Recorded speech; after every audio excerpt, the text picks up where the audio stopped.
Good evening. Welcome to the first event of the 2022 Digger Debate Series. My name is Paul Heinz, and I'm the managing editor of VTDigger.org. Tonight, we will hear from four Democratic candidates seeking to succeed Congressman Peter Welch as Vermont's sole delegate to the U.S. House. In the months leading up to Vermont's August 9th primary election and November 8th general election, VTDigger will host additional debates featuring candidates from multiple political parties for multiple offices. Quick technical note, closed captions are available by clicking the CC button on your video player. These captions are automatically generated and may contain some errors. Tonight's debate is sponsored by Foam Brewers, a Burlington craft brewery dedicated to supporting an engaged community, the arts, and local agriculture. This debate is also made possible by you. VTDigger is a nonprofit news organization powered by our contributing members. We're currently holding our spring membership drive and would appreciate it if you would consider making a donation. To do so, please visit vtdigger.org/donate. Before I introduce the candidates and moderators, I would like to briefly outline the format and rules of this debate. Candidates will have the opportunity to deliver brief opening remarks before facing questions from our moderators. Candidates will generally have 90 seconds to respond. The moderators may pose brief follow-up questions or allow another candidate to respond if named. Twice tonight, we will turn over the questioning to the candidates themselves, who will have the opportunity to pose a question to an opponent of their choosing. Finally, we expect to end with a lightning round, during which the candidates will answer questions in just a few words. I now have the pleasure of introducing our candidates and moderators. Joining us tonight are four candidates for the U.S. House, who in a moment will deliver opening remarks in this order. Sianay Chase Clifford of Essex is a former aide to U.S. Representative Ayanna Pressley of Massachusetts. Senator Kesha Ram Hinsdale represented Burlington in the Vermont House from 2008 to 2016 and now represents Chittenden County in the Senate. Lieutenant Governor Molly Gray of Burlington is a former Assistant Attorney General who was first elected Lieutenant Governor in 2020. And Senator Becca Balint of Brattleboro has represented Windham County in the Senate since 2014 and has served as President pro tempore for the past two legislative sessions. Our moderators tonight are VTDigger political reporter Sarah Mearhoff and VTDigger senior editor Mike Doherty. Sarah and Mike, take it away. Okay, thank you, Paul. We'll begin this evening with opening statements from the candidates. Please focus your remarks on what exactly differentiates you from the other candidates for this office. You will each have 90 seconds. Ms. Chase Clifford, go ahead. Hi, good evening. It is wonderful to be with you all. I want to hold a little space. I know there are many spiritual celebrations occurring this week, so wishing peace and joy and easy fasts to those who celebrate. And on a less joyous note, also want to hold space for my community and folks within the Black community who continue to see horrific body camera footage of another young Black man who was murdered in front of our eyes. But anyway, we have a debate and the show must go on. So my name is Sianay Chase Clifford, and I am so proud to be born and raised in Vermont. But I also know what it's like to grow up here and really struggle. I grew up on a dirt road in a house full of refugees who came to Vermont fleeing the Liberian Civil War. And we didn't have a lot, but I saw my family sacrifice so much in service of others. And that's why I went into social work. And that's why I know exactly what's at stake in this election, because I've lived it. I know what it's like to live in this beautiful state and feel like it doesn't love you back. And it takes someone who deeply understands that experience to fight for solutions that actually center our working families. It won't be easy, but I am not afraid of standing up to political bosses and establishment politics. If I was, I wouldn't be sitting here in front of you today. I am so excited to have this conversation and look forward to engaging on our shared challenges and, far more important, our shared solutions that will be most impactful for Vermont's working families. Thank you. Thank you. Senator Ram Hinsdale, you have 90 seconds. Good evening. I'm Senator Kesha Ram Hinsdale, and I am fighting to be Vermont's champion for our working families, our climate, and our democracy. Before I continue with my story, I want to take a moment to acknowledge the murder of Fern Feather and acknowledge that we have lost a trans woman in Vermont, and I am holding our trans community in my heart, and I hope you will in yours as well. My story begins in my Indian immigrant father and Jewish American mother's Irish pub, sweeping peanut shells off the floor and pitching in the family business.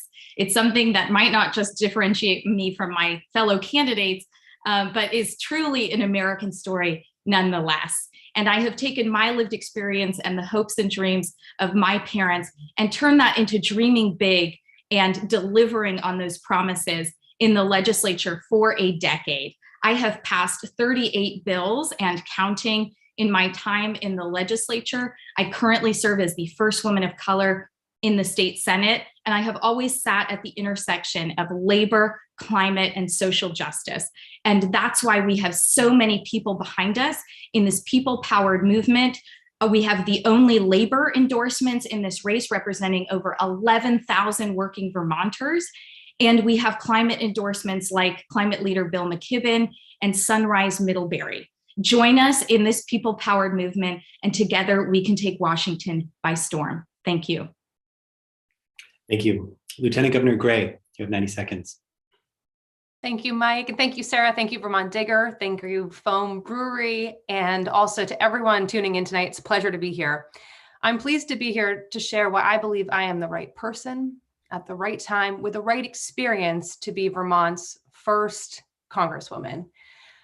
I've lived and worked across our state, but most importantly, I think for this debate, I spent half a decade working in and with Congress. I helped elect Congressman Welch in 2006, which is when my career of service began. I was there when we opened the door to 1404 Longworth and got to work building systems to meet the needs of Vermonters. And later, I spent nearly 3 years working with the International Committee of the Red Cross with Congress to support US compliance with the Geneva Conventions. I've also lived and worked across Vermont and understand the diverse needs of our rural communities and our working families. I grew up on our family farm in Newberry, and I think my folks are tuning in tonight. I'm a proud product of our education system from Newberry Elementary School through Vermont Law School. I lived in Bethel and Tunbridge and Rutland. And before serving as your Lieutenant Governor, I served statewide as an Assistant Attorney General. And as your Lieutenant Governor, I worked to give Vermonters a voice in Montpelier, showing up, listening, doing all I can to elevate the voices of Vermonters. And I'm running for Congress because the challenges we face today will not be solved by Vermont alone. We'll need thoughtful, experienced leadership, ready to listen and to deliver for a small state. So thank you so much for having me, and I look forward to tonight's conversation. Thank you. Senator Balint, you have 90 seconds. Thank you so much, Mike.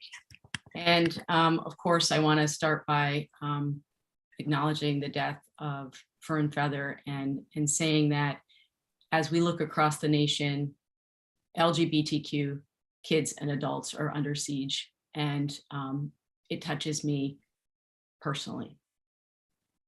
So it's hard to encapsulate in 90 seconds, what differentiates me from the other candidates on the screen, of course.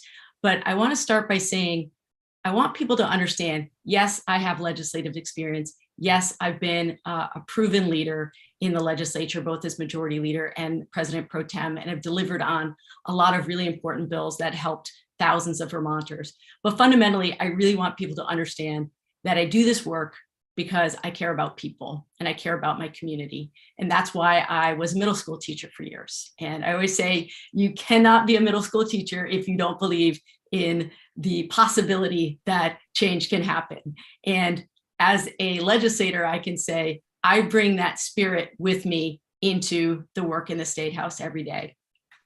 And I want people to understand that when you grow up as a gay kid like myself, you never feel like you're on the inside. You always feel like you're on the outside. And that is how I've approached my work for Vermonters in the legislature and in the classroom, really standing up for people, trying to have their backs when other people are not letting them be part of the conversation. And that is how I will lead in Washington. Thank you. Thank you, everyone. We will now turn to questions for each of the candidates, many of which have been submitted by VTDigger readers. You will each have 90 seconds to answer. We reserve the right to ask follow-up questions, which should be answered in no more than 30 seconds. Our first question is on the situation in Ukraine. The United States has condemned the Russian invasion of Ukraine, imposed sanctions on the Russian government, and dispatched military aid and material to Ukraine. Should the US be doing more? And under what circumstances, if any, should US armed forces intervene more directly? First, Lieutenant Governor Gray, please. This is such an important question. I, just by way of background, am a trained international human rights lawyer. As I mentioned, I spent 3.5 years working for the International Committee of the Red Cross, an organization that supports compliance with the Geneva Conventions, but also works in places of conflict globally. I have a master's in the protection of the civilian population, and it's been incredibly hard to watch the global response to Ukraine. But what I am proud of is we have come together as a nation. We've re-engaged the UN Human Rights Council. We're re-engaging the United Nations.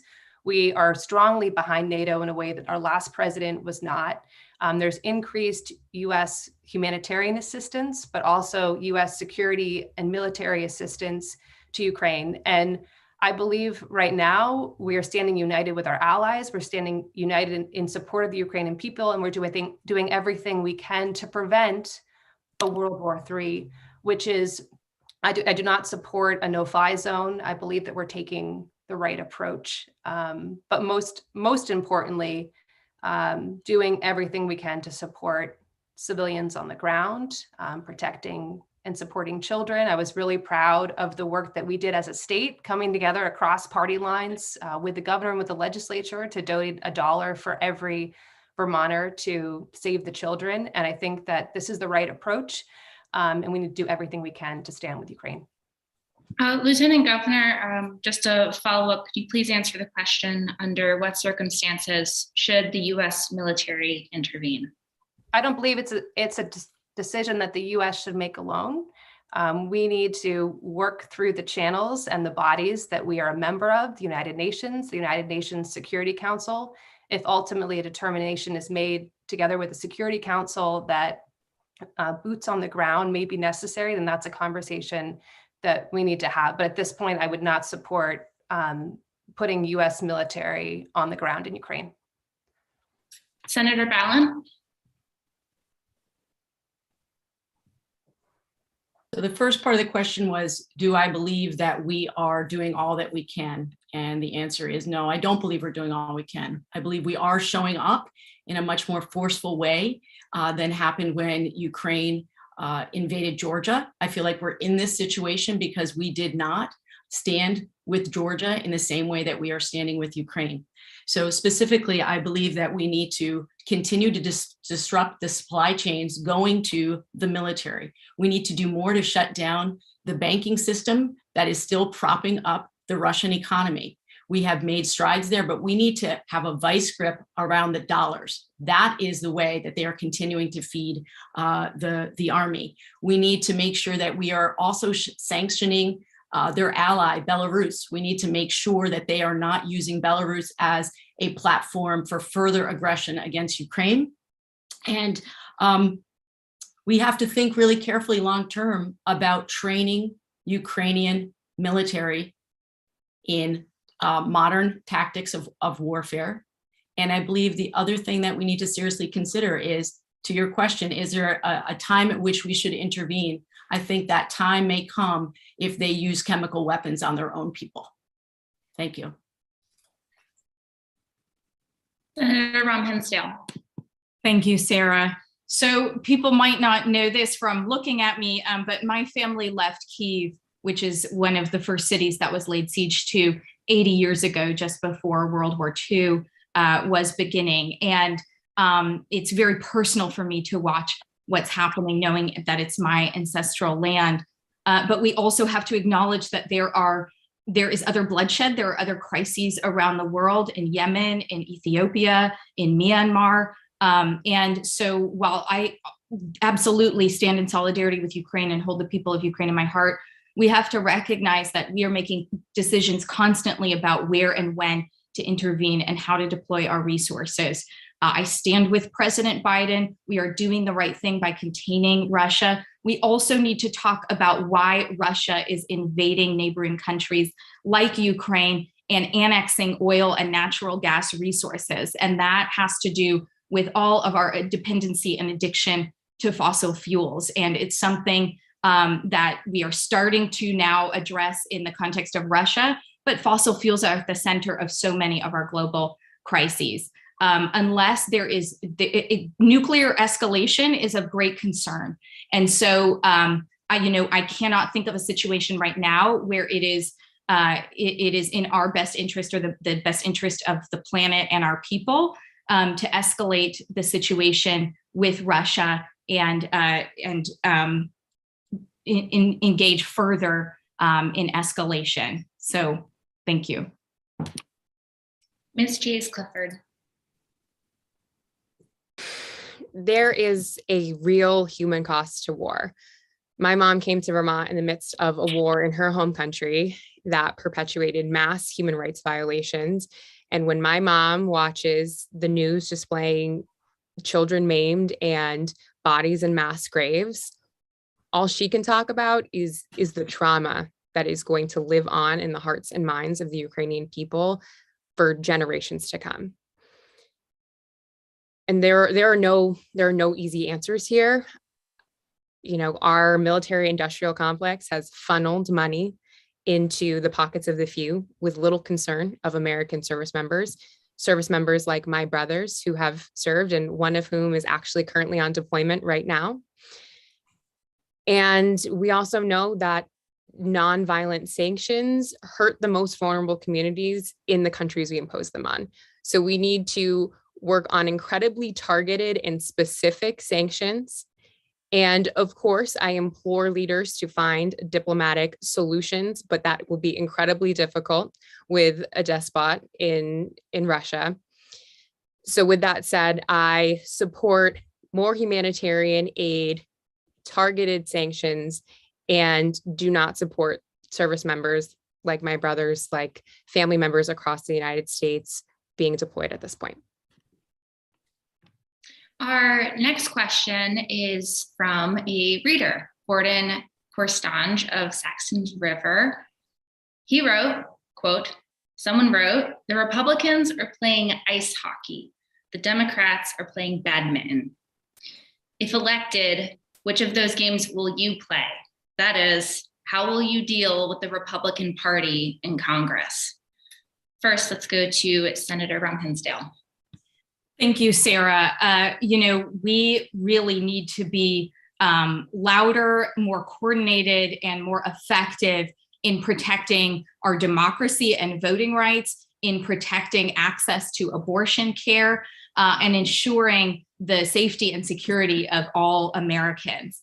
I believe I may be the only candidate here who has called on the governor to use stronger language around the attacks on the LGBTQIA community that are currently coming from the Republicans here in our state. So while I truly believe that it's important to try and reach out to the other side of the aisle, we also need to recognize when they are causing grave danger to people and make clear that we do not stand for hateful rhetoric that can lead to violence. And we should be extremely clear that the attacks on our schools, the attacks on the fundamentals of our democracy are a way to crumble the foundation of our education system and essentially install a dictator in Donald Trump. The stakes have never been higher, and I am a fighter. If you send me to Washington, I will be working behind the scenes, in the streets, in the weeds, and wherever Vermonters need me to call out that behavior, contain the issue, and ensure that we preserve and save our democracy. Thank you. Same question for Ms. Chase Clifford. I don't intend to play any games. I intend to be a leader in Congress that asks, no matter what, how does this impact working families? And the threats are absolutely from the far right, folks who are insistent on eroding our democracy, folks who are insistent on marginalization and violent marginalization of folks of color, of folks who are queer and trans, and of Black folks. And also, we all sit within a party that has had a majority and also does not step up to the plate when we have these moments. We also have pockets within our own party that make deals behind closed doors, that keep things from getting done, and quite frankly, do a lot of finger pointing as to why we can't get our stuff together to make sure we are actually making the lives of working families better. So I intend to challenge every single person who wants to put corporations and money before people, challenge anybody who wants to strike legislation that will make the lives of working families better. That is my only priority. Senator Balint. I really want to echo what Ms. Chase Clifford said. It's never been a game for me. It isn't a game now. And, you know, one of the things that I've been thinking about in the last few days is that I serve in my very first term alongside senators who voted against my right to marry here in Vermont, who voted against my existence, essentially. And I have had to endure many conversations that were directed at me and my family, but I still have to do the work. I still have to go to work with those people every day in committee, on the floor. Don't have the luxury of just saying, well, I'm not going to talk to you because you said something homophobic or offensive. Not going to talk to you because you are attacking my community. You still have to do the work of engagement every single day. And sometimes you show up with fire and sometimes you show up with water. And what I mean by that is you just keep showing up and you keep wearing away until you can get together a coalition to pass whatever it is in front of you. That is, as Ms. Chase Clifford said, delivering for people back home, delivering for constituents, because that's what we're going to be sent there to do, is to deliver real results for the families of Vermont. Thank you. And last to Lieutenant Governor Gray. When I think about what Vermonters and Americans want from Washington, they don't want games. They want childcare, they want a workforce, they want housing, they want paid family and medical leave, they want real climate action. And I remember working for Congressman Welch, and I really believe that the diplomacy of our congressional delegation of Sanders and Leahy and Welch, and I've worked for both Senator Sanders and Senator Welch, it's the diplomacy of working across the aisle. It's the diplomacy of building strong coalitions. And I work for the International Committee of the Red Cross. I didn't just work with Democrats or progressives. I worked to build strong coalitions, to grow support for the ICRC's critical humanitarian work and for the Geneva Conventions when we were at a really tough time for our country, working with Senator McCain's office and Senator Kerry's office, with Armed Services and House Foreign Affairs committees, and really doing the day-to-day conversations that make it possible to deliver. And that's the experience that I bring. I think in reality, we need Washington to be a lot more like Vermont. And I worked with a Republican governor, and I think it's no joke that I wasn't his chosen lieutenant governor, but we figured out a way to work together. And the same is true with our legislature. So I hope to bring that thoughtful, pragmatic, inclusive leadership to Washington and to deliver for our state. Speaking of Congressman Welch, our next question comes from Ben Jickling, a former state representative from Brookfield, who asks, quote, what specific vote or position by Representative Peter Welch do you disagree with? And how would you defer in dealing with the issue in Congress? First, we'll go to Senator Balint.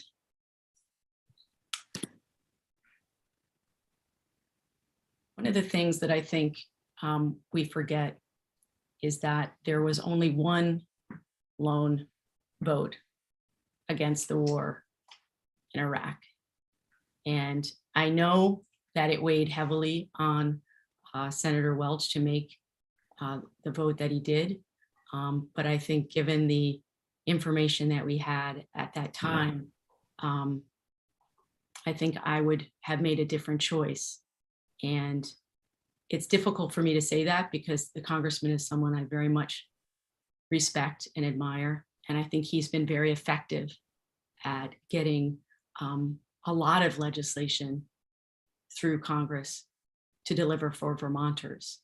But I think we have to think very carefully about where the intelligence is coming from, whether we believe that it is reliable information. And I think we as Americans sometimes get swept up in the fever of war and retaliation. And I think it's very difficult to stand against that tide. And I have a lot of respect for people in those times of crisis when they can remain clear-eyed about what is the right step forward for us as a nation. And thank you. Lieutenant Governor Gray. Sure. I'm looking forward to answering the question, but just one clarifying point. I'm not sure which vote Senator Balint's talking about when it comes to Congressman Welch in Iraq. Senator Balint, would you like to clarify? In the lead up to the war. Congressman Welch was elected in 2006, and that was long after the U.S. was in Iraq. But I just had to clarify that point. But to the question in particular, this is a tough one. I think that Congressman Welch has done an incredible job serving Vermont. I can't think of a specific vote. I haven't tracked every single one of his votes, but I think we've been well served. I think he's done an incredible job and been an extremely thoughtful leader. One issue for me that's deeply important, and it's one where at times I wish we would see a little more leadership, is on paid family and medical leave. We've really struggled to make it possible here in Vermont. We tried hard. We desperately need our federal delegation to deliver paid family and medical leave, especially as a small rural state. We've had, I believe at one point, the highest number of women filing unemployment claims in the nation. And a lot of women have had to leave the workforce to care for loved ones during the pandemic. So they always say, is there an issue you're willing to lose over? And for me, it's one that is so important to our state. It's so important to our candidacy. And it's one where at times I wish we'd see a little more leadership from our congressional delegation, but we know they can't do it all. And they're doing an incredible job. And let me be clear, we couldn't be more well served. Ms. Chase Clifford. I appreciate Congressman Welch's service to our state. And, when I worked on the Hill, I virtually sat in on House Oversight Committee hearings, and especially in hearings in which the Sackler family showed up to testify. I was always incredibly proud to see our congressman really go hard in questioning those witnesses. And so definitely have seen firsthand his leadership as a constituent and also, within the virtual halls of Congress. But, also as someone who worked on Congress, I worked on education bills, particularly the Ending Pushout Act and the Counselors Not Criminalization in Schools Act, both of which are bills that are intended to support the disproportionate punishment of Black students, Brown students, LGBTQ plus students, particularly queer and trans students and students of marginalized genders and students with disabilities, and all of the students at the intersection of those experiences who are disproportionately expelled, use corporeal punishment against, and I could go on about those bills for a long time, but would have loved to see the congressman support the congresswoman's bills and be a more aggressive co-sponsor on bills that help our communities of color and our Black and Brown communities. And to be frank, I would have loved to see him make a little less money on the stock market off of legislation and actions happening in Congress. Senator Ram Hinsdale.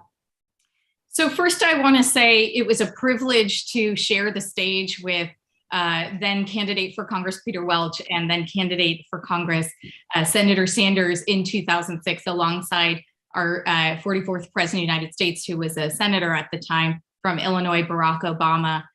It's been a real pleasure and privilege to learn from Congressman Welch. He's an incredibly responsive congressman and taught me when I got into the legislature that it's helpful to write 5 pieces of mail a day to your constituents. And I think he did a lot of that before email, but it's something that I absolutely took to heart, and it's made me a better person and legislator. So I want to thank him. What I think Congressman Welch, now our hopeful Senator Welch, has taken to heart is that for a long time he was accepting corporate PAC dollars.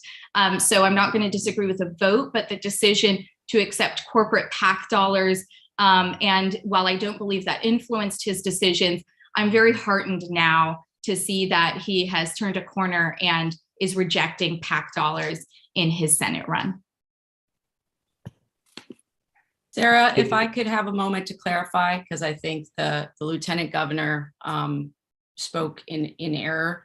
The congressman did vote in 2007 to continue billions of funding for Iraq and Afghanistan, and then later had to defend his vote in the spring. And so just wanted to be clear about that. Thanks, Senator. Thank you. Our next question concerns the COVID-19 pandemic. We found that many Americans distrust the federal government's science-based messages on COVID-19, including on masking and vaccines. What can Congress do to gain the trust of these Americans to help protect them and others from COVID and future threats? Ms. Chase Clifford, you have 90 seconds. Well, I think the number one thing that Congress can do to build trust with the American people is work for the American people. Congress is incredibly effective at helping corporations and the most wealthy among us. And if we had more leaders who were willing to put working families first before all else, I think that would do a hell of a good job about building trust within our communities. And also, we need to think about not just the government's role, but I think there's also a lot of mistrust within our medical fields, particularly within the Black community. There have been decades and decades of abuse. Think about the Tuskegee experiments, and that's just a situation that we think about top of mind. But there are unfortunately so many of those stories in which Black communities and Indigenous communities as well have been tested on and abused by our medical system. So there's a lot of healing that needs to be done there. To answer the question directly, what can Congress be doing? The Senate continues to delay a vote on the most recent COVID supplementary package, and the World Trade Organization continues to fumble when it comes to the TRIPS waivers. We need to ensure our communities across the globe are also adequately resourced so that we can be prepared for increased variants and mutations in the virus. And we just need to continue to invest in testing, vaccination, public service announcements, and therapeutic support so that we can continue to support our communities. Thank you. Senator Balint, we'll go to you next. We can't talk about this crisis and coming out of this crisis without talking about the big elephant in the room, which is Medicare for all, and making sure everybody has access to quality healthcare and has the ability to get healthcare whenever something presents itself as an emergency. And I think what we saw during the pandemic is what we often see is Americans forgo getting the healthcare that they need because they don't know that they're going to have that financial capacity to get that healthcare.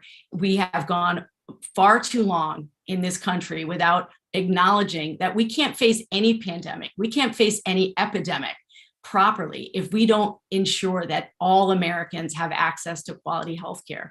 And, what we saw coming, over the last 2 years of this crisis is that people fundamentally don't trust that government is working for them when it comes to healthcare. And it is one of my top priorities in going to Congress is making sure nobody should have to worry about whether they're going to have access to healthcare. And this is something that all Vermonters that I talk to out on the trail, they talk about 2 main concerns that they have facing the upcoming year ahead, and that is housing and healthcare, 2 fundamental needs that they need addressed for their own health. because housing is also part of a healthcare system, is making sure people have that safe, comfortable place to live. Thank you. Senator Ram Hinsdale. So sadly, the pandemic is not the only area in which many Americans question science and scientists. We have a recent IPCC report that calls the coming effects of global climate change an atlas of human suffering. And so I believe we need a much broader approach to how we ensure that Americans believe science, trust scientists, make that a much bigger part of our entire pre-K through college system, and ensure that we are funding science and research fully and publicly in our messaging supporting our scientists, whether we're talking about the pandemic or global climate change. And in both regards, we are ignoring the need for prevention. There are many scientists and advocates calling for us to spend $30 billion a year on pandemic prevention and research. And that might seem like a lot of money in isolation. I want to make sure Vermonters know we spent about $3.5 billion on our own just in economic recovery for businesses in our state. So in the trillions of dollars that we've spent recovering from this pandemic, we need to start setting aside the billions of dollars that it takes to support scientists, trust scientists, and ensure that we have the best possible information to prevent the next pandemic and support the health of Americans. Lieutenant Governor Gray. Before diving into the question specifically, I do want to take a moment as Lieutenant Governor just to recognize the sacrifice, the work, the incredible effort across the state. I think Vermont we would not be where we are at today without all of the sacrifice of Vermonters getting vaccines in arm, wearing masks, isolating, and we're still not through it yet. We still have a ways to go. To answer the question, I think the question gets back to who we send to Washington matters. If we need to make sure we're sending data focused, science believing and supporting candidates, and if we lose the House in January and Republicans take over, it won't be a question of, to go back to Senator Balint, healthcare and Medicare for all. It'll be Medicare for none. So I think that's priority number one. We need to make sure that we're sending science-focused candidates who are going to trust the science, believe the science, to Washington.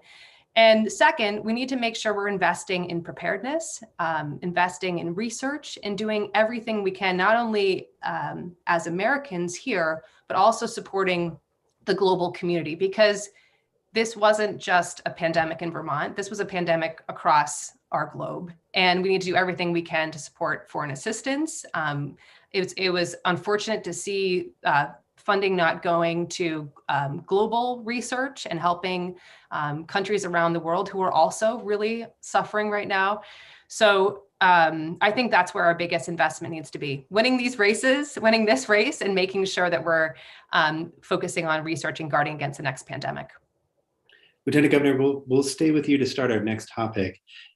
You each have pledged to refuse campaign contributions from corporate political action committees. Will you refuse future contributions from registered state and federal lobbyists? Lieutenant Governor Gray. Sure. I want to begin with not only have I refused to accept corporate PAC contributions as a candidate for the US Congress, but in running for Lieutenant Governor, I neither accepted corporate PAC or corporate contributions, period. I want to thank all the Vermonters who chipped in. We had a campaign when I ran for LG that was powered by Vermonters and people, and proud to be doing that again. I disclose every single dollar raised as a federal candidate, not just above a certain amount, so that Vermonters can see what we raise, where it comes from. And I'm proud to have the support of Vermonters from every corner of the state and Americans who care deeply about this race. I won't here tonight say that I won't accept state or federal lobbyist contributions, but I will be disclosing every dollar, and Vermonters can judge who supports the campaign for themselves. Senator Balint, same question. Do you refuse future contributions from registered state and federal lobbyists? Really appreciate the question. It is a really vital thing for Vermonters to know where the money is coming from. And so I, at this point, do not believe that we are accepting money from registered lobbyists. And so it is definitely something that my campaign team cares a lot about. Is Vermonters want to make sure that the money is coming from Vermonters primarily and from people who support the work that we're doing. So we have, I know, taken money from PACs like Equality PAC, Victory Fund PAC, other affinity groups that support my campaign.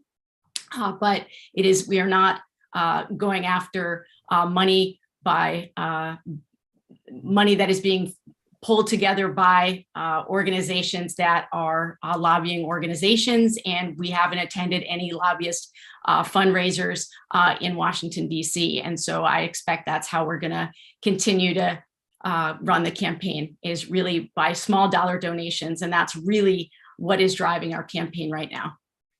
Just to reiterate the question, you said you're not going after these contributions, but would you refuse them going forward? I would very much like to refuse them going forward, yes. Senator Ram Hinsdale, same question.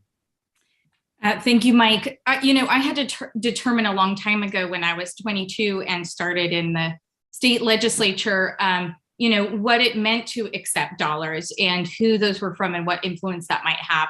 And I made a decision then to never take dollars from tobacco companies, big pharma, or those who are funding corporate prisons. I have been proud to stick with that for a decade in the legislature. And in this race, we are not taking corporate PAC contributions. We have been refusing state and federal lobbyist contributions, and a majority of our dollars are coming from labor organizations. Our highest donor numbers are teachers and educators and bus drivers at schools. So we're really proud of the support that we're getting. I don't want to say tonight that I will definitively not take state lobbyist dollars, only because Vermonters may be surprised to know who state lobbyists are. They lobby to support ending hunger. They lobby to support disability rights. They lobby to support social justice. We've really increased those who feel that they have access to the State House to advocate and ask for change, whether it's climate action or support for working families. So I tend to decide specifically based on, for state lobbyists, whether or not our values are aligned and we're trying to move Washington in the same direction. But at the federal level, we are refusing corporate and lobbyist contributions. Thank you. Ms. Chase Clifford. I will say that we all have to report every dollar that we get. So you'll be able to see that from all of your candidates who are registered with the Federal Elections Commission. And no, I will not be taking money from registered lobbyists in any capacity, because there is a difference between lobbyists and advocates. There's a difference between folks who are incredibly engaged in their communities and people who have the title of lobbyist and who register in that way. I, like my hero, Shirley Chisholm, I intend to be unbought and unbossed. Thank you. We'll now provide an opportunity for candidates to ask one another questions. Each candidate may ask another candidate of their choosing one question. These should be questions, not speeches. You'll have 90 seconds to answer. You may ask or allow follow-up questions. Senator Ram Hensdale, who would you like to query and what is your question?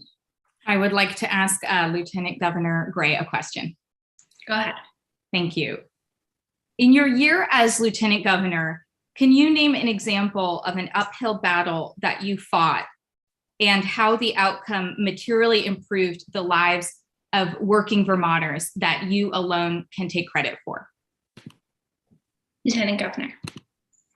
Well, I think it's been more than a year, first off. And I guess I'm not one to want to solely take credit. I don't think that that's where democracy thrives. I think my hope and goal as Lieutenant Governor, coming in a day after the insurrection in Washington to a state house that was completely shut down. I believe Senator Balint was there as well, and Speaker Krawinski, was to, one, make sure I was doing my job and doing it well, presiding over a virtual Senate. And I'm so glad that senators are back now.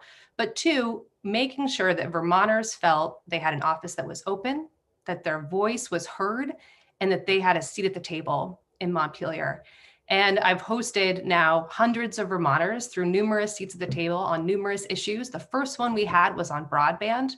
And today, I believe we passed a lot of money to make sure that broadband will soon be deployed across our state. I think that's a pretty tangible thing. But I'm not one to take credit. I do believe we have to work together, bring as many people to the table. And as Vermont's Congresswoman, I'll do everything I can to continue doing what I have done as Lieutenant Governor: show up, listen, and give Vermonters a seat at the table and a real voice in policymaking. Senator Ram Hinsdale, do you have a follow-up? I do actually. Lieutenant Governor, you wrote a Recover Stronger report from your tour around the state and sent it to legislators the day before the session started. That was when we received the email of your report. Did you do anything to follow up after that to make sure that those ideas and anything specific was advanced in a bill? And can you name the bill? I spent, and I'm so proud of this work, as soon as the legislature ended last spring, I got in my car and I spent a day per week in a different county in the state, showing up, listening, engaging with hundreds of Vermonters in several different communities.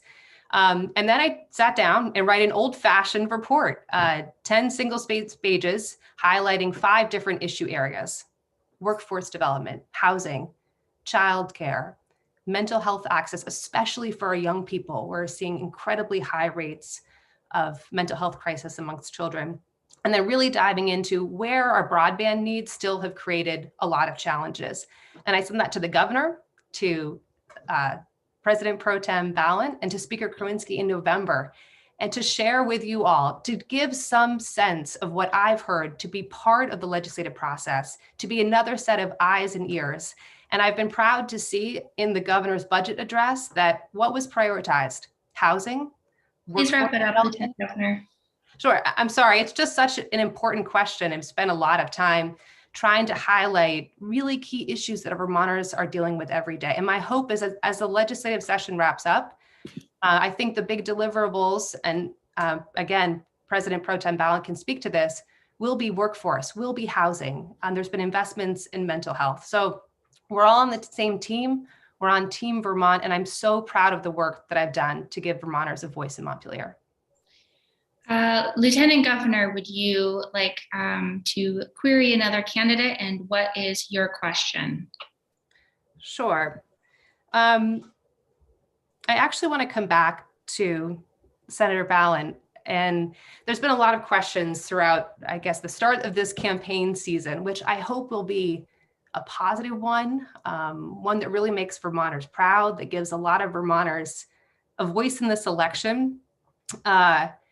And we've been talking a lot about where our money comes from and how we're funded. And I think there was just a question to you about whether or not you're accepting federal lobbyist contributions. And I just wanted it to be clear, because I didn't fully hear the answer. Are you accepting contributions currently from lobbyists? I appreciate the question. I don't believe we are, which is why I said that, but it's certainly something that I need to confirm. We have not been soliciting donations from lobbyists. We have not been attending lobbyist gatherings. And so can I say absolutely that there aren't any lobbyist donations in the finance report? I can't say that at this time. So that is my hope that that is what we'll see going forward. Lieutenant Governor, would you like to ask a follow-up to that? I just think it's really important. I know there was some recent reporting on where candidates were receiving funding from. And I received a little bit of attention for receiving funding from 2 former chiefs of staff of Senator Leahy, who have been together. Is this a question, Lieutenant Governor Gray? 4 decades of service to Vermont.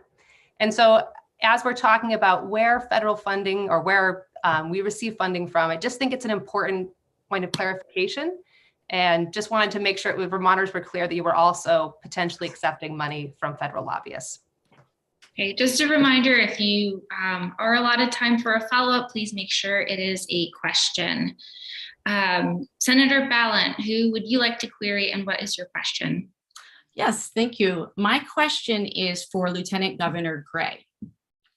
And this is a question that a couple years ago when we were interviewing the Adjutant General in Vermont for that position, it was a question that I asked the candidates, and I felt like it was a really great question just to get at sort of who you are as a person, and to help people understand more about sort of how you approach the world. So my question is this: can you share with us a time when you made a mistake and you realized afterwards that it was a mistake, and just explain to us how you made it right? Lieutenant Governor. I think it's I think it's not unknown to Vermonters that there was a period in my life, Becca, where I was not a consistent voter. And that was a mistake. That was a huge mistake. I didn't make a plan to vote at certain periods. And I own that, and I'll own that for the rest of my career. But what I do think is important when we make mistakes is what we do to make it better, to fix the mistake, and also to figure out how to make sure other people don't make the same mistake. So one thing I've done, not only in running for Lieutenant Governor, but also as your Lieutenant Governor, and certainly I will do as Vermont's Congresswoman, is doing everything I can to promote access to the ballot box, to make sure that young people have access to same-day registration, bringing as many young people into the State House as possible, as I have as Lieutenant Governor through Lieutenant Governor for a day. But I think it's really important now as we lead up to this primary. And what I can tell you as Lieutenant Governor, I hear every day as I travel the state and connect with Vermonters that they have a big expectation that they're going to receive a ballot in their mailbox come August. So my concern is that we are a month out from the end of the legislative session. There still isn't vote by mail for this primary. We're still in a global pandemic. So my question and my concern is, what are you going to do, commit to tonight, to make sure that Vermonters have access to vote by mail in August? Senator Balint, do you have a follow-up to that? Well, so I'm sure the Lieutenant Governor understands that the legislature is not the branch that deals with primary balloting. That is the party. And so that is not actually something within our purview. We've done everything that we can within our purview to make voting easier for all Vermonters. And I stand by all of the work that my Government Operations Committee has done for several terms now to make it absolutely easier for Vermonters to have access to the ballot. And we stand head and shoulders above states across the nation. And a lot of that credit goes to our Secretary of State, Jim Condos, who's really led on this issue. Ms. Chase Clifford, who would you like to query, and what is your question? Well, I had a question for Senator Balint because I wanted to hear some other voices, but this conversation of voting has actually sparked a different question. And since some folks have taken a little bit of time, I'll just take a little bit of extra time to talk to. When I worked in the Hill, I worked with my boss on an amendment to HR 1, the For the People Act, that would allow 16 and 17-year-olds to vote in federal elections. I believe that if you're old enough to work and have your labor exploited and contribute to public money, then you should have a say in labor laws and have a say in how that public money is spent. So I would love to ask Lieutenant Governor Gray, do you support 16 and 17-year-olds voting? I'll make it, I'll be a little specific. You can choose federal elections or state elections, or both. Actually, yeah, let's get your answer on both. Yeah, sure. Thank you. Thank you again for your incredible service. I think it's extremely important that we have these conversations at the state level and also at the federal level. I do want to come back to Senator Balint at some point, because I still am not sure whether we're going to have vote by mail in this primary. And I think it needs to be clear to Vermonters why or why not, and why the legislature won't take action if it can. But to come back to your question, 16 and 17-year-olds, there's been questions here in Vermont around charters being changed to give 16 and 17-year-olds access to the ballot.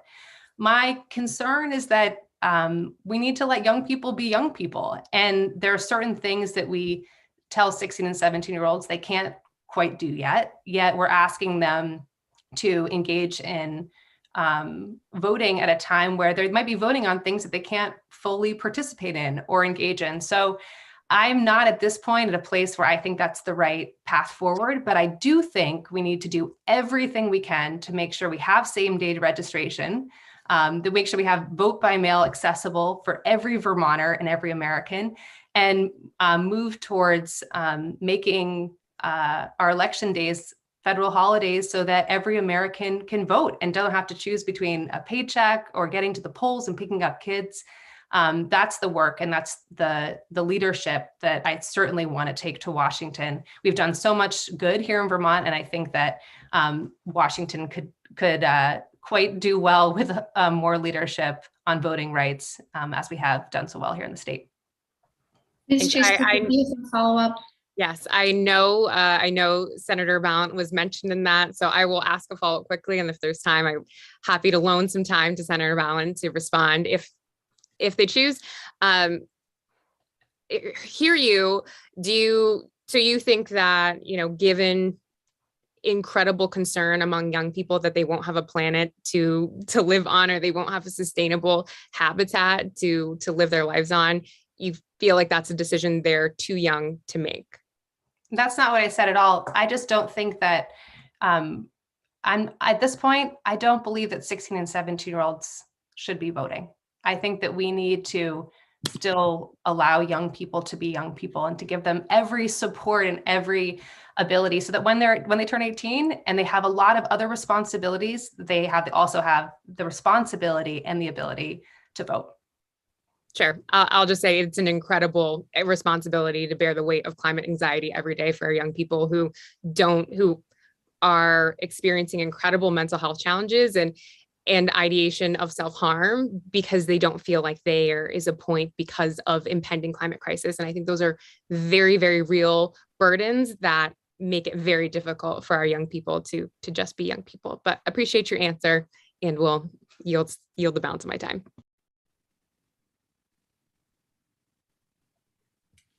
Senator Balint, you were named here. I'd like to give you the opportunity to follow up in 30 seconds if you'd like. I just want to reassure Vermonters everywhere that we have made it so easy for every single person to get a ballot at home for the primary. They simply need to contact the Secretary of State or their town clerk. And so, as I said before, the legislatures has to work closely with the parties, because parties run primaries. The legislature doesn't have purview over that.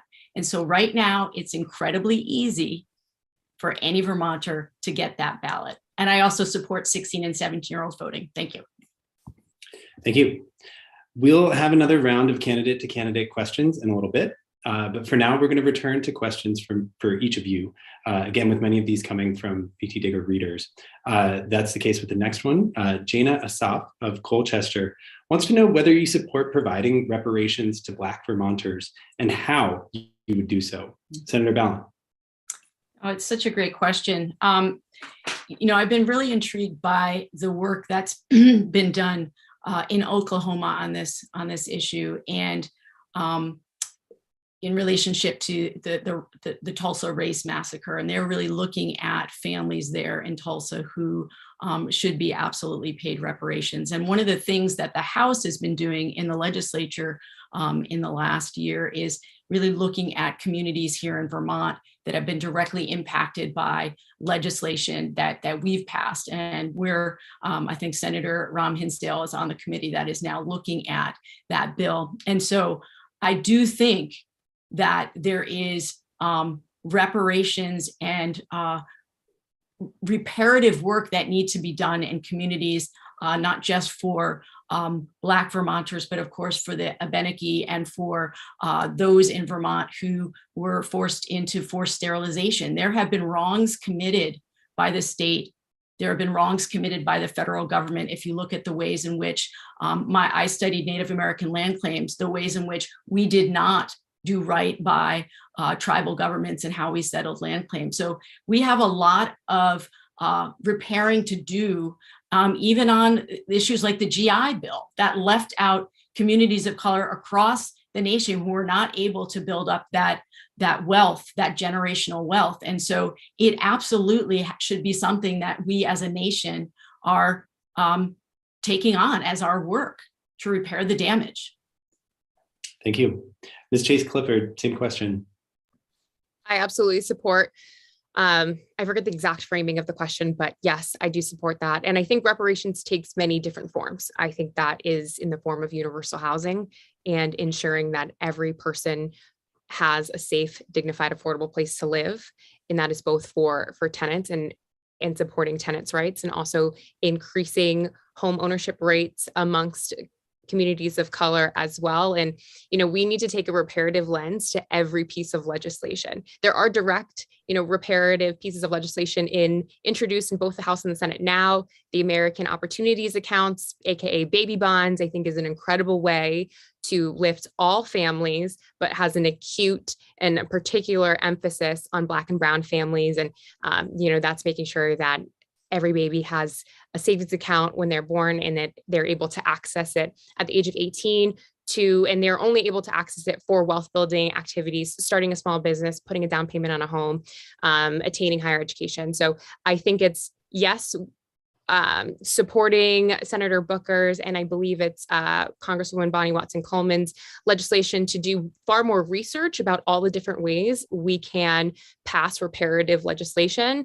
and also thinking in every single thing do we do, not only how does this support working families, but also how do we repair the real harm that has been done through communities, and particularly as well in our criminal justice, in our criminal punishment system, and how we reform the crime bill and make sure that folks who are in jail now and incarcerated now for drug use that is now legal and folks are profiting on at huge rates, that those records are expunged and those people are able to get their just compensation back from what we took from them. Thank you. Lieutenant Governor Gray. I absolutely support reparations. I think that if we look at what's happened at the federal level, there hasn't been a tremendous amount of success, but your question was about Vermont. And I think this is an area where the federal government could support states and sort of helping states figure out a process based on the history of their state. I also think that it's not just about repairing harms of the past, but as was mentioned, really looking at where does systemic racism still exist today, be it in access to housing, being in access to education, being in healthcare and healthcare equity across Vermont, and really trying to take an approach where it's not just one piece of legislation, but all legislation, and making sure that we're doing all we can to not only repair the harms of the past, but making sure that we're addressing and rooting out systemic racism wherever it exists today. Thank you. Senator Ram Hinsdale. Thank you, Mike. As the first woman of color in the state Senate and the co-chair of the Social Equity Caucus, this is something that I've given a lot of thought to, introduced a lot of legislation that has been successful. And I think what we need to start with is recognizing that Black Americans never got the true Reconstruction that they were promised at the end of slavery. Slavery turned into Jim Crow, which turned into the new Jim Crow, and over-incarceration across the country. That over-incarceration exists in Vermont as well. So when we talk about reparations, we can't act like it's something that's in the past. Currently, Black men make up less than 1% of the state population, but anywhere from 8 to 12% of our prison population. And in Chittenden County alone, Black young men make up 2.5% of the youth population, but 25% of those charged as youthful offenders in the county. So we are not only needing to invest in repairing past harm, but invest in our young people and in transforming our systems, ending the school to prison pipeline today so that we're not causing more harm while we're looking in the past. I have passed legislation to end the use of suspension and expulsion on small kids because we know that affects kids of color and kids with disabilities the most. I have worked to engage in criminal justice reform that has reduced our prison population. I have led on housing, like first-time homebuyer grants for people who have been left out of access to homeownership. And the housing disparity between Black and white Vermonters is 50% in our state. Finally, I just want to say in the pandemic, we know that at various points, Black Vermonters were 10 times more likely to be infected with COVID-19. So we need to be aggressive in repairing harm now in order to move forward together as a nation. Thank you, Senator. Our next question comes from Julie Wolcott of Fairfield. She writes, my adult life from 25 years old has been dedicated to farming. What initiatives, policies, and legislation would you support or propose at the federal level to ensure that agriculture can generate a sufficient income to support a family or an individual? Ms. Chase Clifford, you're up first. Absolutely. I'm incredibly excited to answer this question. I think the first real challenge that any representative from the state of Vermont is going to have to face is the 2023 reauthorization of the Farm Bill. And within the Farm Bill, not only do we need to make sure that the Farm Bill is also a climate resiliency bill and add an explicit climate title in the Farm Bill, we also need to ensure that our small farms have the ability to compete and access credit as they work to store more carbon in our soil, improve our water quality, and maximize biodiversity, because it is our small farms that are going to be our food systems as we experience more and more climate catastrophe across our world and across our nation. So there are lots of investments that we need to make sure that in the Farm Bill. Hopefully I don't get too in the weeds here, but there are a lot of incentives for larger farms to change their practices and not enough positive incentives for the small farms who are already doing incredible work in regenerative agriculture. So we need to modify our subsidy structure to incentivize more carbon neutrality and carbon positivity, and not just incentivize mass farms who are at the forefront of methane and carbon and fossil fuel. That's not fossil fuel, and greenhouse gases rather, into our atmosphere, but also ensure that we are rewarding our small farms and our Vermonters who are pioneers of regenerative agriculture and are at the forefront of responding to our climate crisis, and make sure that they are equally represented and are equally supported in large omnibus legislation like the Farm Bill. Thank you. Senator Ram Hinsdale, same question. Thank you. I'm proud to have worked on lots of legislation related to supporting farmers and agriculture. And I want to go back in time to one of the first pieces of legislation I worked on when we were trying to create a refugee-led goat farm in Colchester, now known as Pine Island Goat Farm. And recognizing that a lot of new Americans coming to the state have a lot of farming skills and wanted access to local goat meat. And so we created huge systems change in making sure that there was local goat meat available in a farm system with the support of the Vermont Land Trust that was led by our newest Americans. So we also can't forget that when we talk about access to land and access to capital, there are so many people who want the dream of what Vermont promises. And electing me to Congress is really showing Washington that there's something exciting happening in rural America. I'm also proud to have just helped my husband finish up sugaring season on his family farm. And to recognize that he grew up on an operating dairy farm as a young person. And so I've started to absorb a lot of the challenges of generational transfer of land and access to farming, helping to pass it along to someone else who's young, who might want to take it on instead of someone's actual child. We need to invest in local purchasing. When we look at forest products and farms, we're still behind on ensuring that we're valuing Vermont-made products first and foremost. Senator Balint. Thank you for the question. One of the things that has been so rewarding for me as a senator is getting to know all of the small family farms in my area, and knowing that what I hear from young farmers is that they don't feel like they have a future in farming. Many of them have to have additional jobs in order to continue to farm the land that they love. And of course, we want small family farms because they are stewards of the land. And as was talked about earlier, we need to be looking at issues around regenerative agriculture and really healing the soil.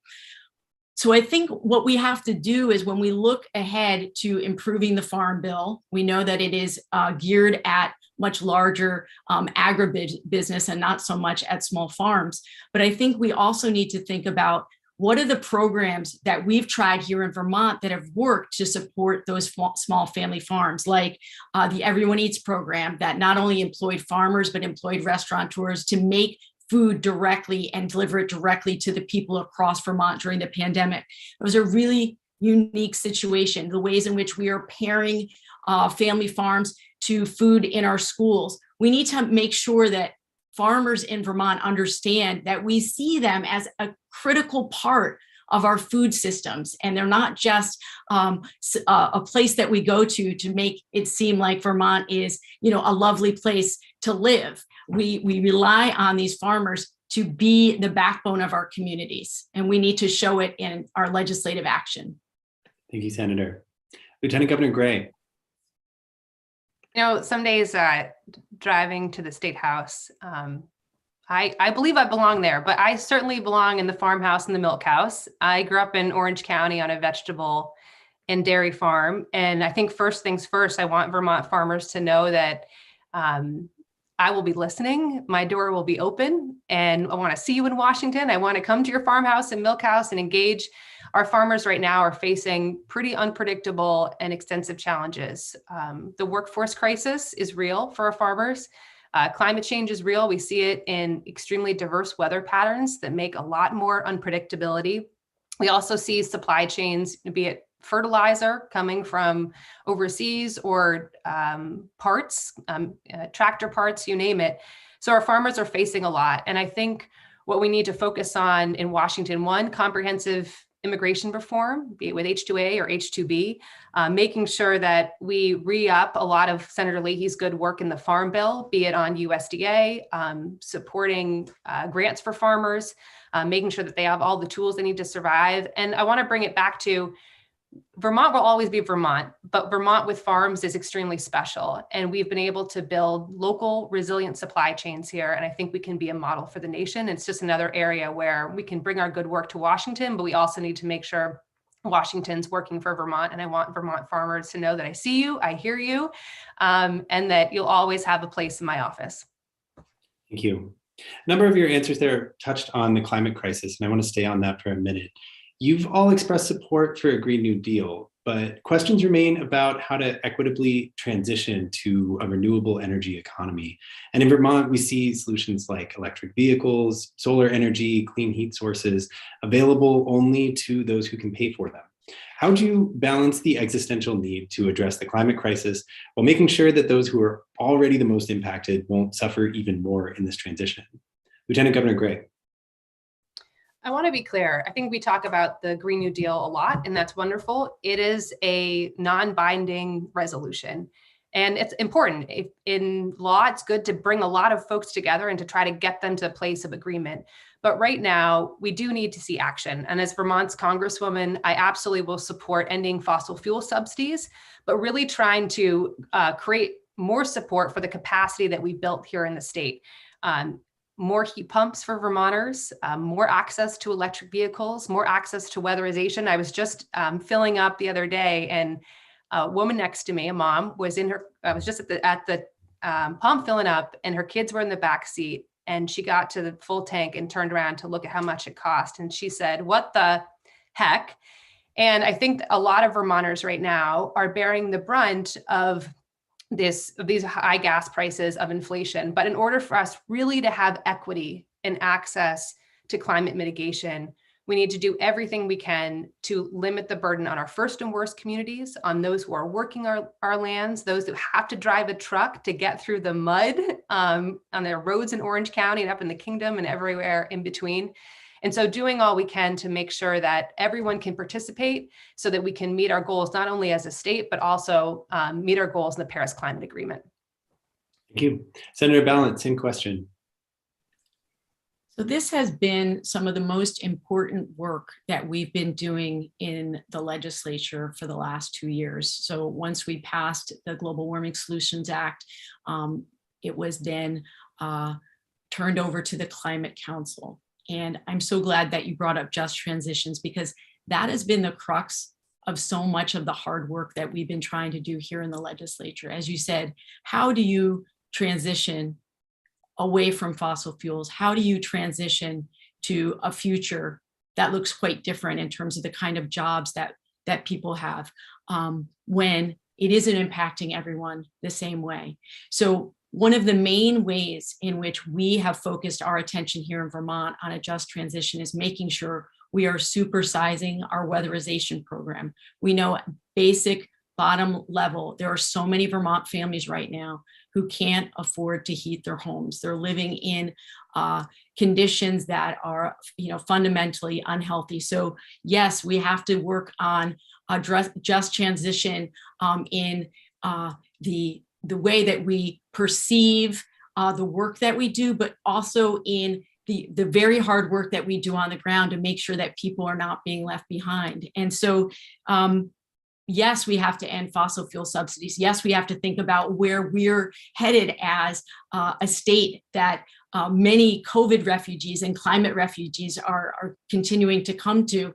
But we need to create always a safe space for people to talk honestly about their experiences within the climate crisis. We're not all being impacted the same.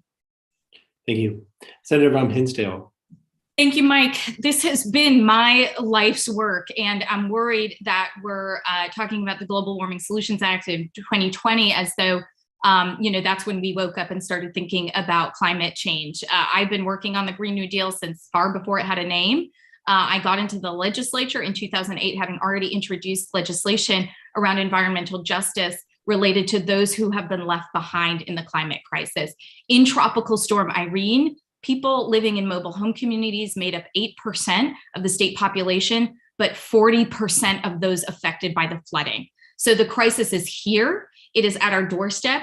Vermonters are impacted by energy poverty, flooding vulnerability, heating vulnerability, lead poisoning, unhealthy indoor air quality. And so we have to be fighting tooth and nail to make sure that this is our number one priority. And I will tell you, this is my number one priority in Washington. A Green New Deal is not just about a non-binding resolution. A Green New Deal is fundamentally about who is at the center of this climate crisis and who is going to be centered in those who benefit the most when we transition to a green and renewable economy. And you have pipe fitters and you have those in the fossil fuel industry who are saying, I can't survive after having a $60 an hour job on a $12 an hour pamphlet that you hand me for my next gig. I have to know that you are going to support unions, you are going to support labor, and you are going to support working families to be at the center of the transition to a new green economy. And that is fundamentally what we're talking about with the Green New Deal. Thank you, Senator. Chase Clifford. We need complete systems structural approach. So I mean, if you're just supporting the Green New Deal, the resolution, then you're not for the Green New Deal, because there is Green New Deal legislation. There are bills. It's the Green New Deal for public housing, the Green New Deal for jobs, the Civilian Climate Corps. So there is legislation that operationalizes the Green New Deal. And also, we need to support our working families. We cannot just focus on things that have green in them and then the rest of the legislation. We need a livable minimum wage that permanently adjusts for inflation for our working families.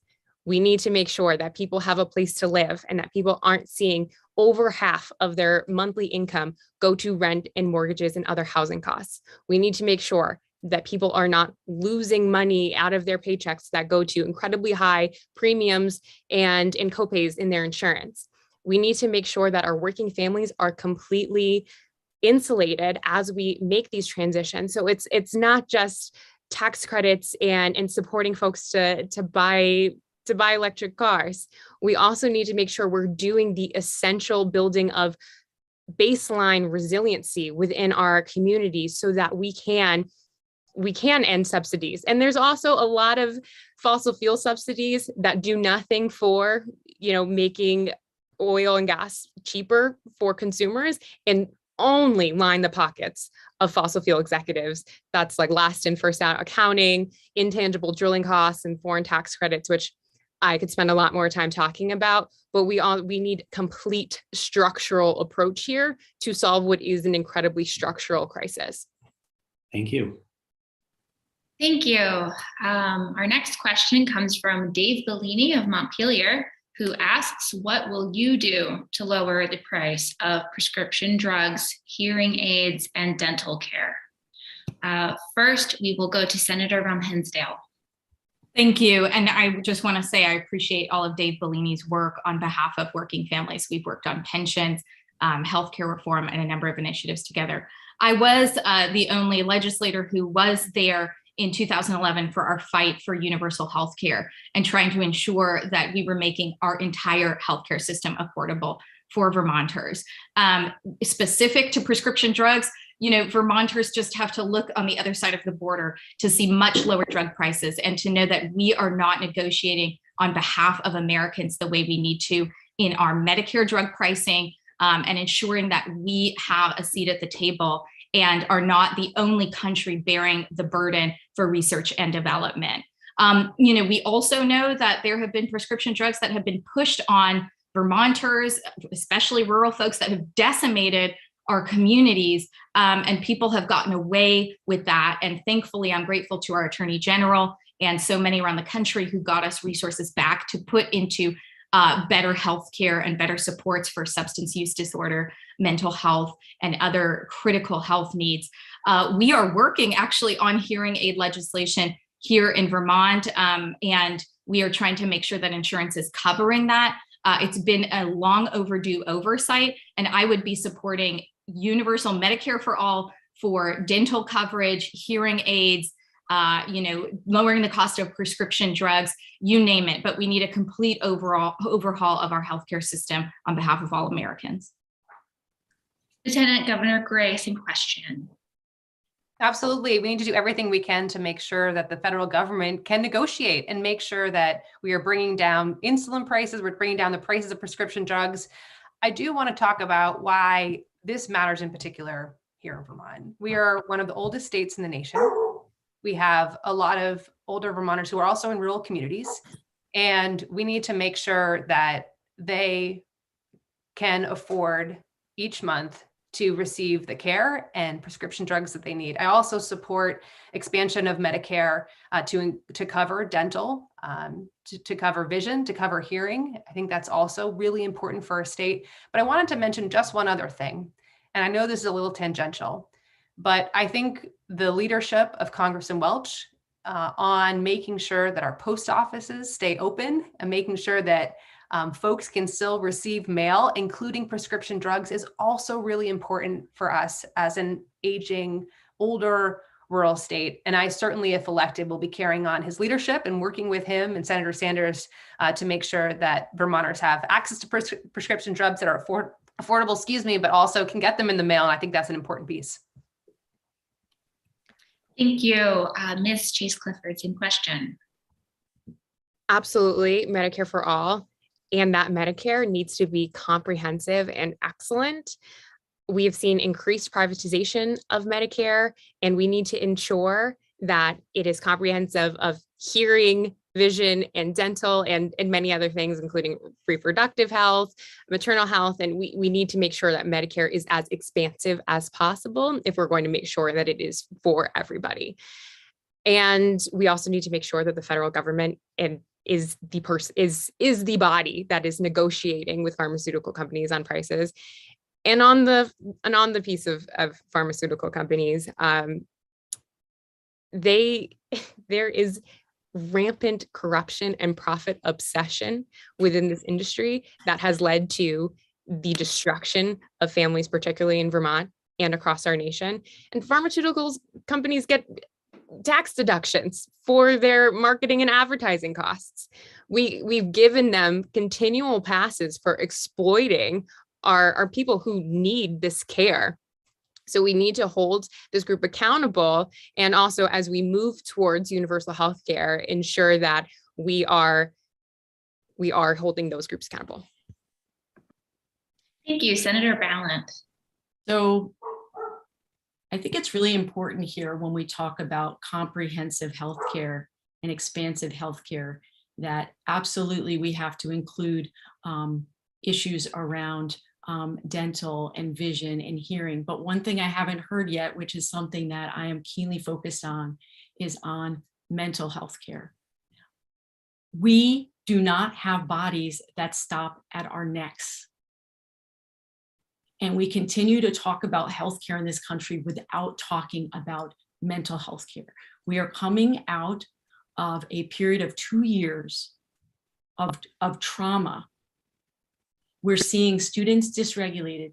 We're seeing students disconnected. We had a shortage of mental health workers and psychiatrists and psychologists before the pandemic, and it is so acute right now. I hear from constituents almost every day about their inability to get mental health care for their children. I hear from teachers about what it's like in their classrooms right now. So yes, Medicare for all. Yes, we need to be absolutely negotiating like the rest of the world does for affordable drugs for our seniors. But we need to talk about healthcare more expansively, because that is the only way that we are going to put this society back together after this horrible healthcare epidemic.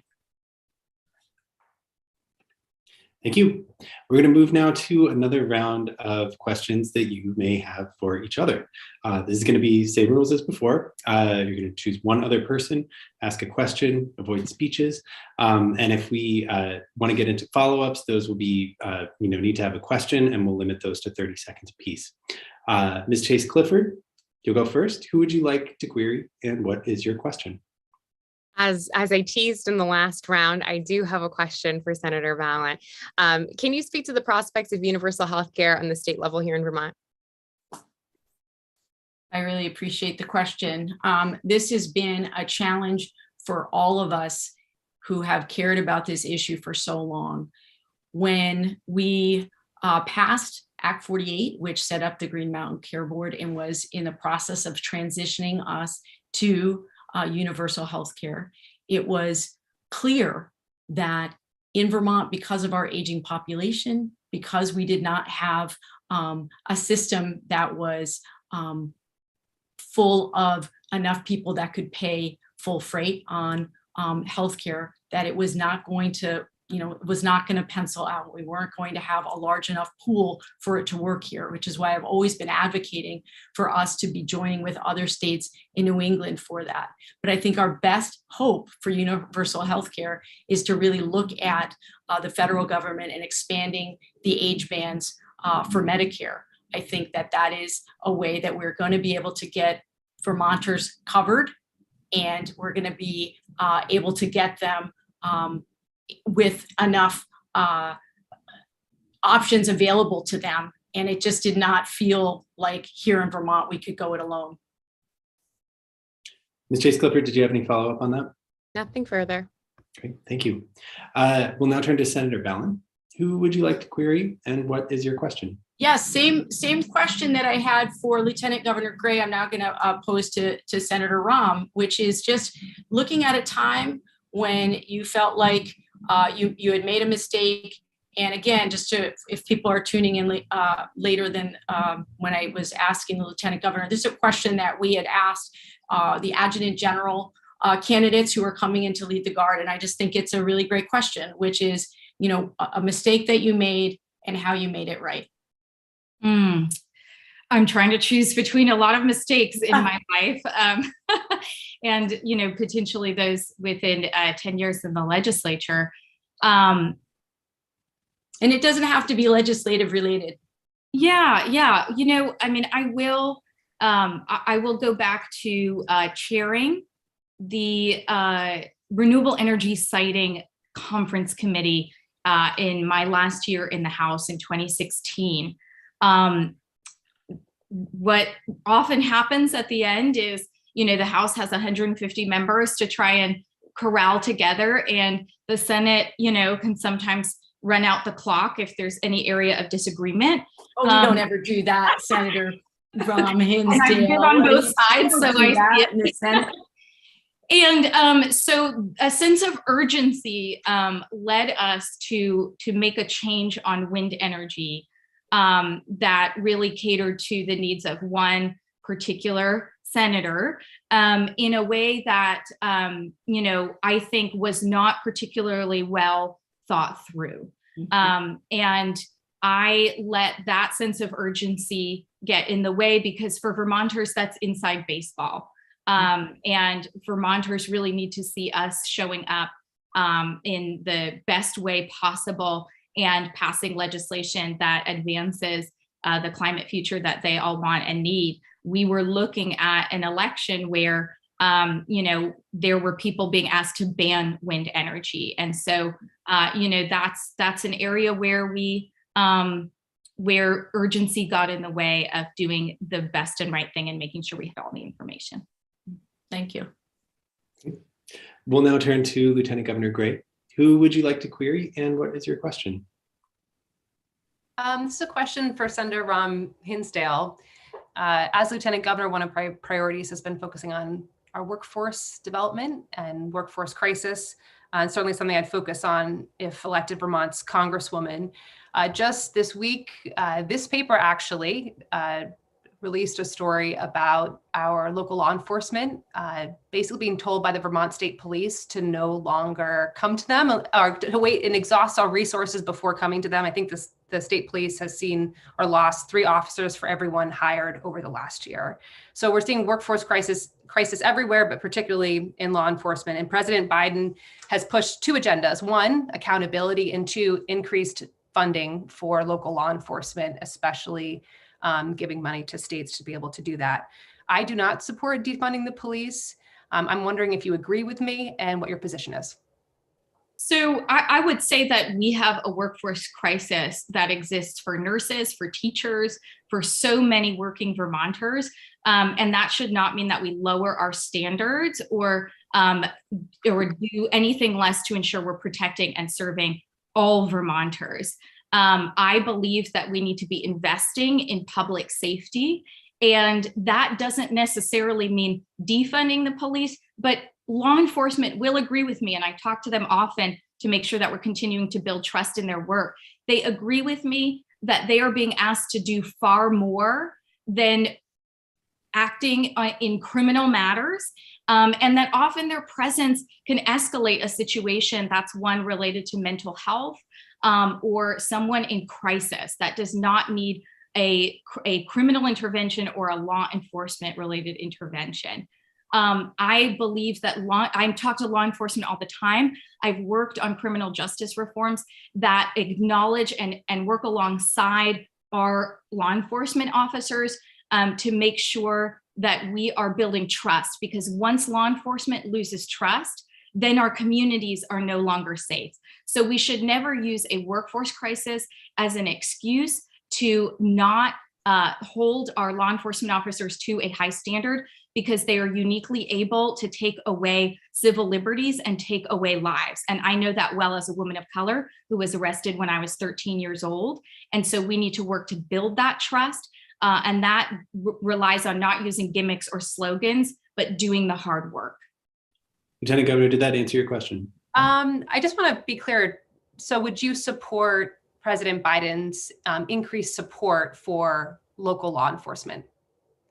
I don't believe that we need to further militarize the police and add more weapons, more military grade aid to law enforcement. And I think most Vermonters agree with me. I think if they see more money going to law enforcement, and we look at NYPD right now and the situation that's unfolding in Brooklyn, most New Yorkers don't necessarily feel safer looking any direction and seeing a law enforcement officer. They want to feel safer by knowing that law enforcement is working in their communities to partner with those most impacted and create public safety solutions that work for everyone. I think we're going to have to move along. We'll turn, or rather stay with you, Senator Ram Hinsdale. Who would you like to query and what is your question? Senator Balint, my colleague in the Senate, you have talked a lot about the value of political compromise, but that can often leave behind the most vulnerable. And I am someone who believes in decriminalizing and legalizing marijuana, but making sure that we're getting it right.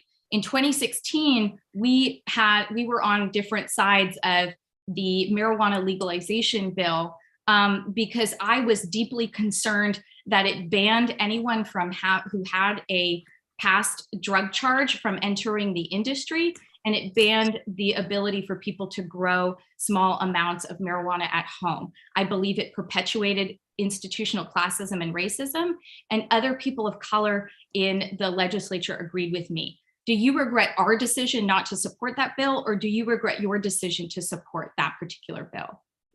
If you're discussing the bill that was in the 2015-2016 legislative session, I actually was not supportive of that bill because it was a bill that supported big grow operations, and I was standing up for my small growers in Windham County, and actually went to then Governor Shumlin repeatedly to argue on behalf of my small growers, because the bill as it was structured was sending money almost entirely to our most populated counties. And so I actually was one of the few senators that worked very hard to defeat the bill as it existed, because I felt like it was a corporate grow bill, and then teamed up with then Senator Rogers to pass on third reading an amendment that would open up the market to much smaller growers. So I don't believe I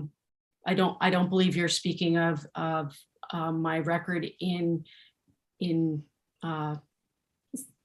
correct terms. I'm very clear on where I was on that bill, and but I certainly I think to your larger question is, should we be doing everything that we can in our most recent bill to make sure marginalized communities have not just access to the market, but also are given preference within the market because they've been the communities most impacted. Appreciate the question. Senator Ram Hinsdale, do you have a follow-up on that? Yes, Senator Balint, I'm happy to accept if I was mistaken, but when you were able to pass the legislation, the amendment that you needed to for small growers, did you then support the bill on third reading? I did support the bill on third reading because I was able to get that for my county, Windham County, and those farmers who had been continuing several generations of really enabling them to meet their margins. And so I think it was, as you know, a complicated process trying to get to equity. But you did support a bill that banned people who have been impacted by the war on drugs from being able to participate in the industry. I will have to go back and look at the language, Senator Ram Hinsdale, Senator Ram Hinsdale, my apologies. Thanks so much. We want to be conscientious of our candidates' time and our viewers' time. So we're moving to our final lightning round. Each of you will have a chance to answer these questions, but please do so in just a few words. Philip Kirstein of West Rupert wants to know which committees in the House you would like to serve on. Senator Balint. My first choice is the Commerce Committee. Ms. Chase Clifford. Usually first-year members get 2 committee assignments, so I would go for financial services, where housing is a jurisdiction, and agriculture.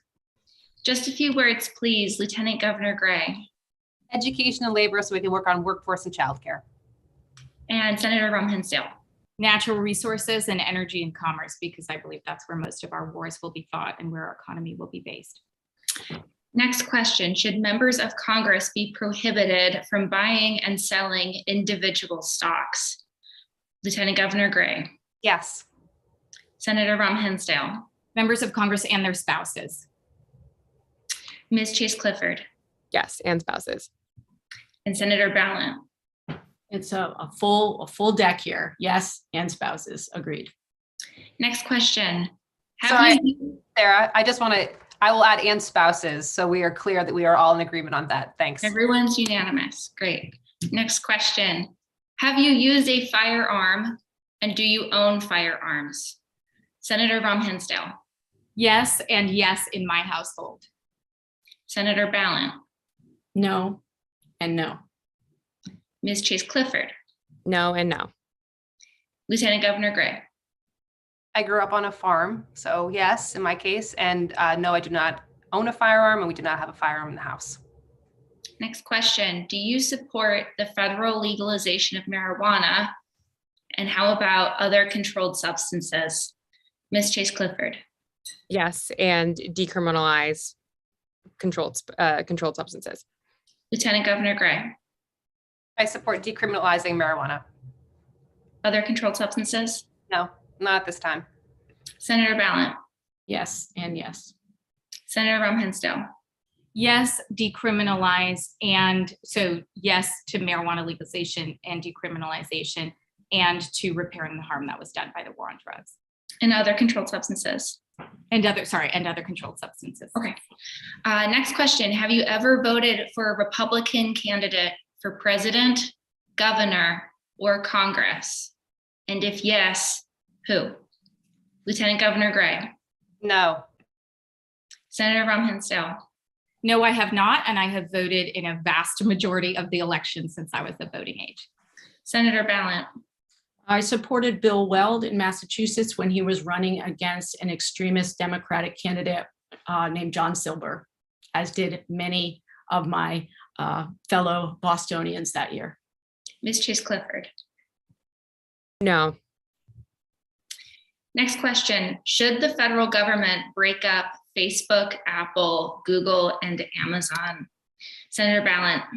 Yes. Ms. Chase Clifford. Absolutely. Lieutenant Governor Gray. Facebook, yes. I'd have to give greater consideration to the others. Senator Ram Hinsdale. Yes, and billionaires should pay their fair share of taxes, not go into space. Not what? Not go into space. Oh, okay. Sorry, I couldn't hear you. Last question. Who is the U.S. politician, living or dead, whose political values come closest to reflecting your own policy positions? Senator Ram Hinsdale. Oof, I knew you were going to start with me. I'm going to name one of my heroes in Congress, Congresswoman Pramila Jayapal. We share the challenges of being South Asian women in politics. And I believe that she has been a quiet force and has come back to the negotiating table and made sure she doesn't walk away empty-handed. And that I deeply respect. I didn't want to cut you off, but this is. Oh, I'm sorry. We're still. Sorry about that. I just love I her. don't want to cut you off. I want to be respectful. Senator Balint. My biggest hero is Shirley Chisholm. Ms. Chase Clifford. Also Shirley Chisholm and Cori Bush, Congresswoman Cori Bush. And Lieutenant Governor Gray. I guess two people I think are Vermont and U.S. treasures, people I've worked for, Senator Leahy and Congressman Welch. All right. Thank you all. That concludes VTDigger's Democratic U.S. House debate. We want to ask everyone to please stay tuned to VTDigger.org to learn about upcoming events in this debate series. I'd like to thank all four of the candidates for joining us tonight, as well as a bunch of VTDigger staffers who made this possible. That's Lola Duffort, Jim Welch, Kate Olney, Libby Johnson, Jim Lenhoff, Sadie Goldfarb, Paul Heinz, who we heard from up top. I'd also like to thank our sponsor once again, Foam Brewers. They're a Burlington craft brewery dedicated to supporting an engaged community, the arts, and local agriculture. And like Paul said up top, to support our coverage of Vermont government and politics, please visit vtdigger.org/donate. Thank you again. Thanks to everyone for tuning in tonight, and good night. Thank you. Good night. Thank you.